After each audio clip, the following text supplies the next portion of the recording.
Meu nome é Antônio Silva, tenho 72 anos e hoje vou contar para vocês uma história que me machuca até hoje, mas que precisa ser contada.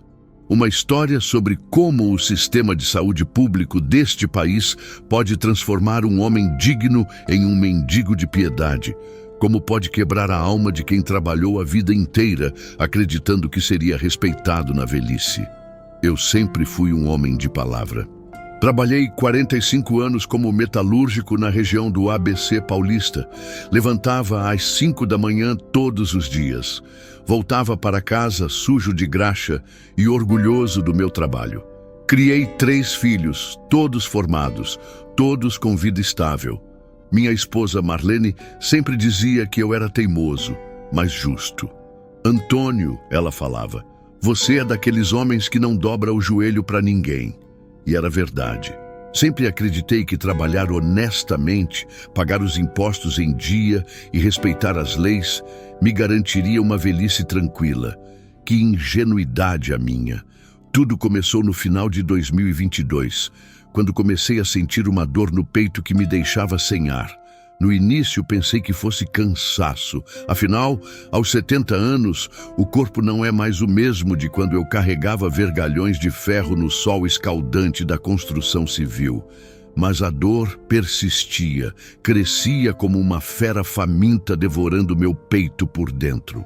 Marlene, coitada, ficava preocupada, me vendo gemer de dor durante a madrugada.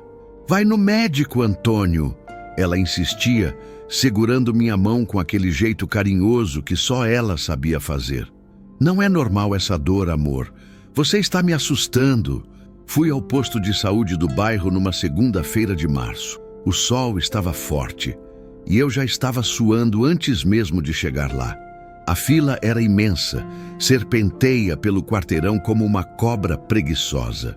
Idosos apoiados em bengalas, mães com bebês no colo, jovens com aparência doentia, todos ali compartilhando a mesma esperança desesperadora de serem atendidos. Cheguei às 6 da manhã. O posto só abria às 7, mas a fila já estava formada desde as 5. Conheci pessoas incríveis naquela fila. Dona Regina, uma senhora de 78 anos, que estava há 3 meses tentando marcar uma consulta com um cardiologista. Seu João, aposentado como eu, que precisava de uma cirurgia no joelho há mais de 1 ano. Histórias que se repetiam como um eco doloroso da realidade brasileira. Quando finalmente consegui passar pela triagem, já era quase meio-dia.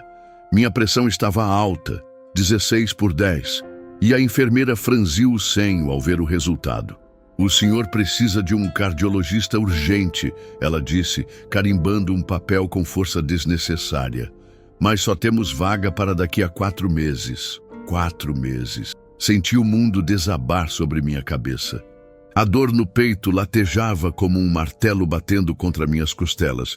E eu ali, sendo informado que teria que esperar 1/3 do ano para ser atendido por um especialista. Mas, enfermeira, eu disse, tentando manter a calma, a dor está muito forte, não tem nada que a senhora possa fazer? Ela me olhou com aquele olhar cansado de quem repete a mesma frase dezenas de vezes por dia. Senhor, se for emergência, procure o pronto-socorro. Aqui só fazemos consultas agendadas. Saí dali com um papel na mão, marcando uma consulta para julho e um peso no coração, que não tinha nada a ver com minha condição cardíaca. Era o peso da humilhação, da impotência, da sensação de que minha vida não valia 4 meses de espera. Os dias que se seguiram foram uma tortura silenciosa. A dor no peito não dava trégua e eu tentava esconder de Marlene o desespero que crescia dentro de mim. Acordava de madrugada com a sensação de que um elefante estava sentado sobre meu peito, suando frio e ofegante. Marlene não era boba. Ela percebia meu sofrimento mesmo quando eu tentava disfarçar. Antônio, você está ficando cinzento, ela dizia, passando a mão no meu rosto com uma delicadeza que me fazia querer chorar. Vamos num médico particular. A gente se vira com o dinheiro. Mas o dinheiro era contado. Minha aposentadoria era de 2 salários mínimos, e com as contas da casa, remédios da pressão de Marlene e os gastos básicos, sobrava muito pouco.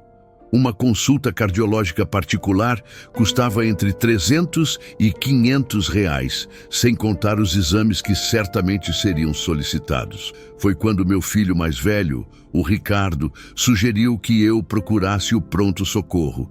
Pai, se a dor está forte assim, pode ser infarto. Não dá para brincar com isso. Ele estava certo. Mas eu tinha um medo terrível de hospitais públicos. Já havia escutado tantas histórias de descaso, de pessoas que morreram em filas de espera. Numa quinta-feira, a dor ficou insuportável. Marlene me encontrou na cozinha, apoiado na pia, tentando respirar. Minha pele estava pálida e suada, e eu sentia como se meu coração fosse explodir dentro do peito. Chama o SAMU, consegui sussurrar entre as pontadas de dor. A ambulância demorou 2 horas para chegar. 2 horas que pareceram uma eternidade. Marlene segurava minha mão, rezando baixinho, enquanto eu lutava contra a sensação de que minha vida estava escorrendo pelos dedos como areia. Quando finalmente chegamos ao hospital municipal, a cena era dantesca. O pronto-socorro parecia um campo de batalha.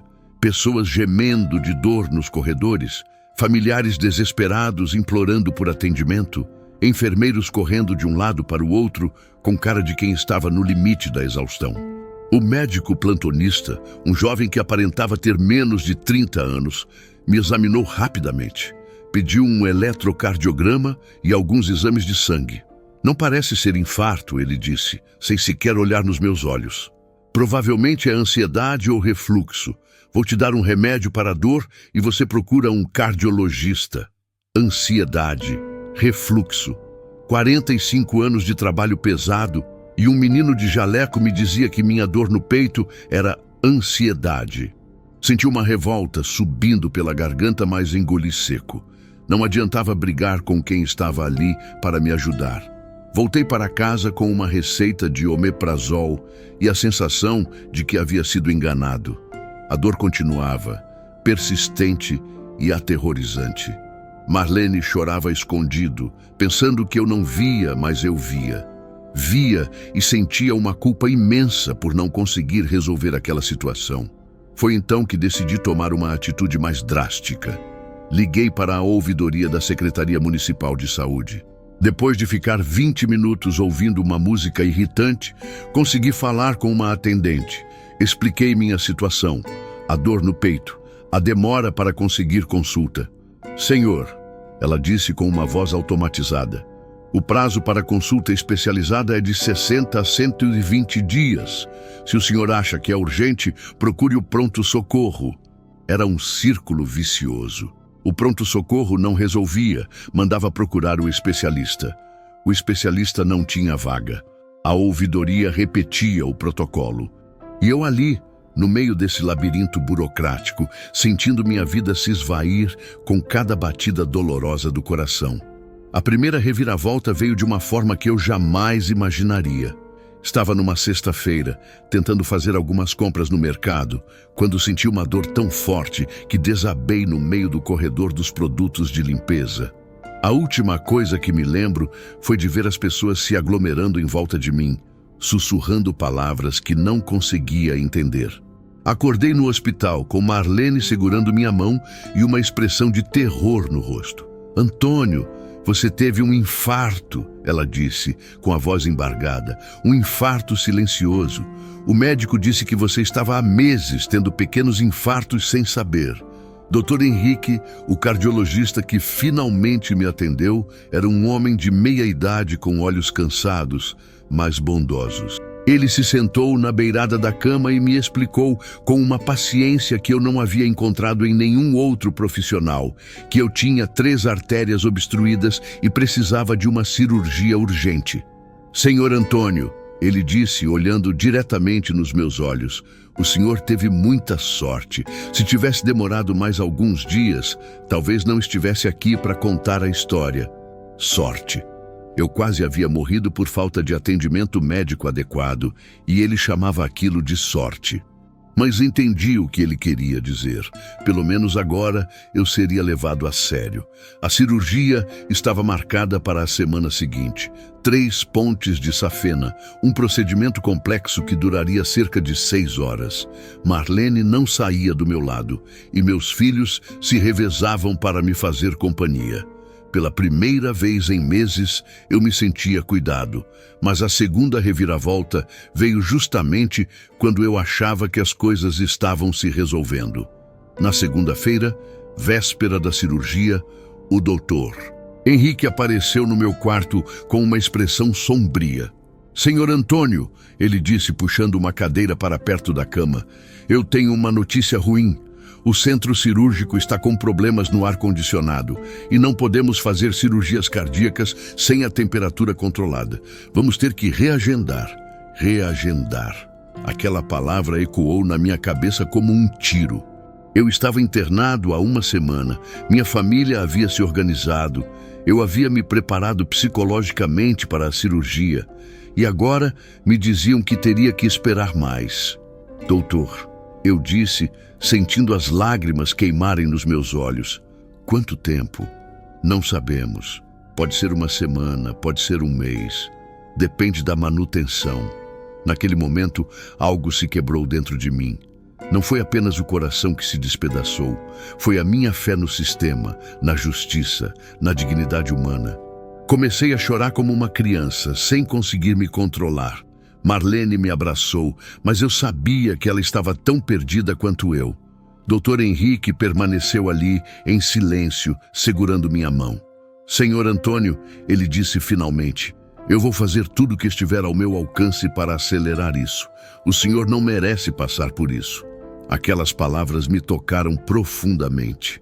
Pela primeira vez em toda aquela jornada, eu senti que alguém realmente se importava comigo como ser humano, não como um número em uma fila. Os dias que se seguiram foram os mais difíceis da minha vida.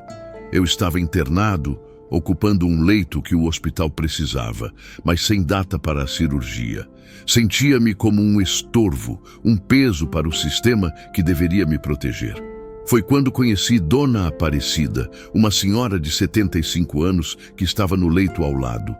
Ela havia quebrado o fêmur em uma queda em casa e estava há 3 semanas esperando por uma cirurgia ortopédica.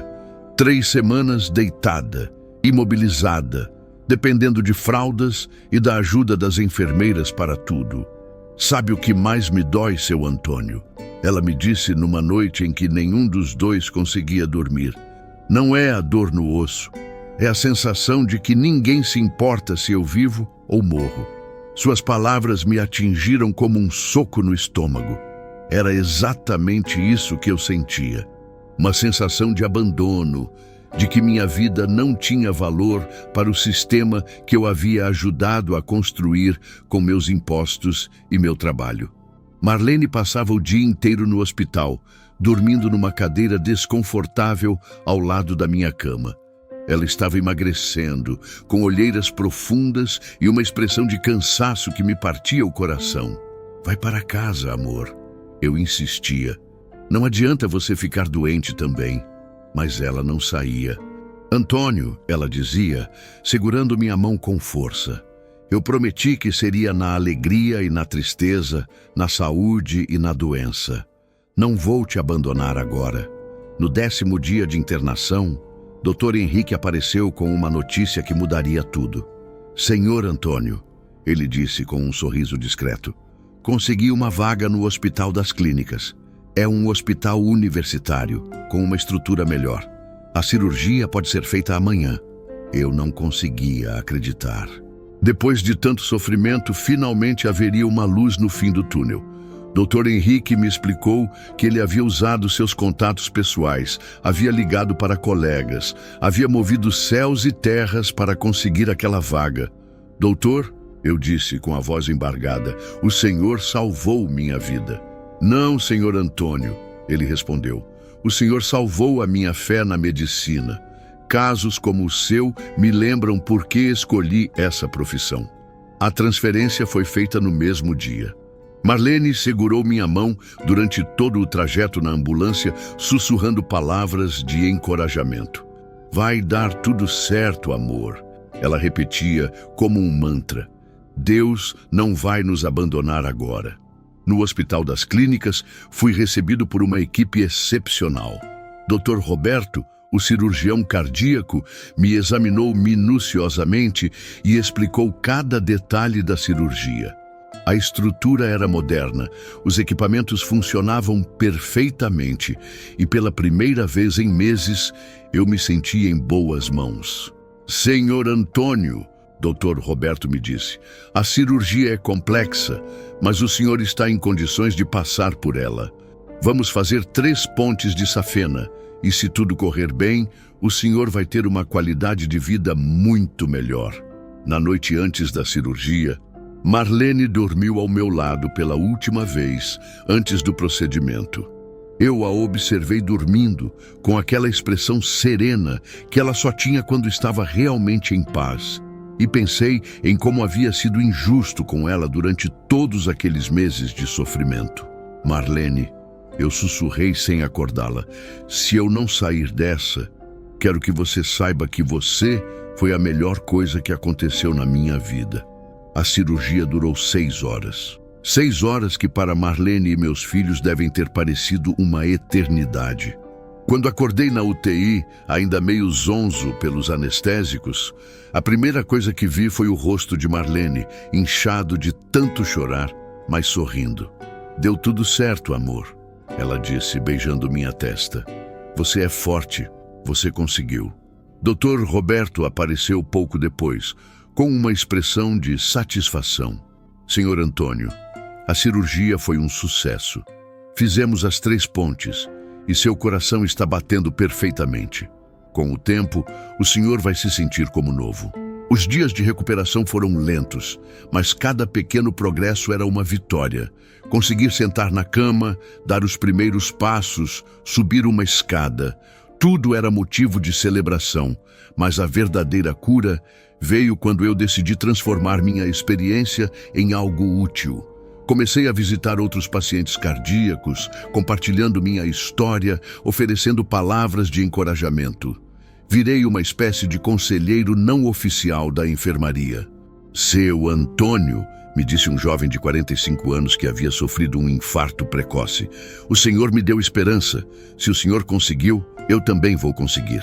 Foi então que entendi que minha luta não havia sido em vão. Cada humilhação, cada porta fechada, cada dia de dor, havia me preparado para ajudar outras pessoas que passavam pela mesma situação. 6 meses depois da cirurgia, eu já estava andando 30 minutos por dia, seguindo uma dieta rigorosa e me sentindo melhor do que havia me sentido em anos. Marlene também havia se recuperado do estresse e voltado a sorrir com frequência. Mas a experiência me havia mudado profundamente.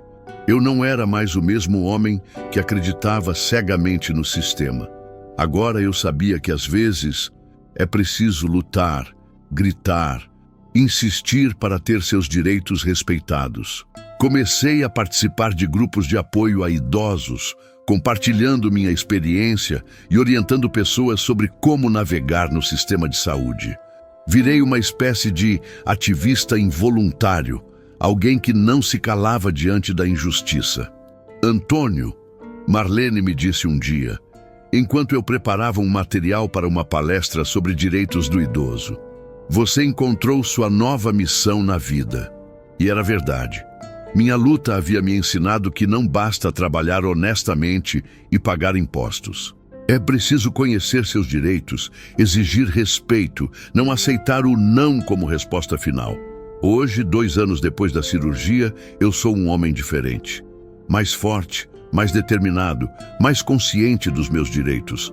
A dor física se foi, mas a dor da injustiça ainda queima dentro de mim, me motivando a ajudar outros que passam pelo mesmo que eu passei. Porque no final das contas, todos nós merecemos dignidade, respeito e cuidado. Não importa a idade, não importa a classe social. Somos humanos, e isso deveria ser suficiente. Esta é minha história, uma história de dor, luta e, finalmente, redenção. Se você está passando por algo parecido, não desista. Lute pelos seus direitos, procure ajuda, não aceite o descaso. Você merece ser tratado com dignidade. E lembre-se, o sistema pode ser falho, mas ainda existem pessoas boas dispostas a ajudar. Dr. Henrique e Dr. Roberto são exemplos disso. Eles me devolveram a fé na humanidade e me ensinaram que a medicina, quando exercida com amor e dedicação, pode ser a mais nobre das profissões. Obrigado por me ouvirem. Que minha história possa, de alguma forma, ajudar vocês em suas próprias lutas.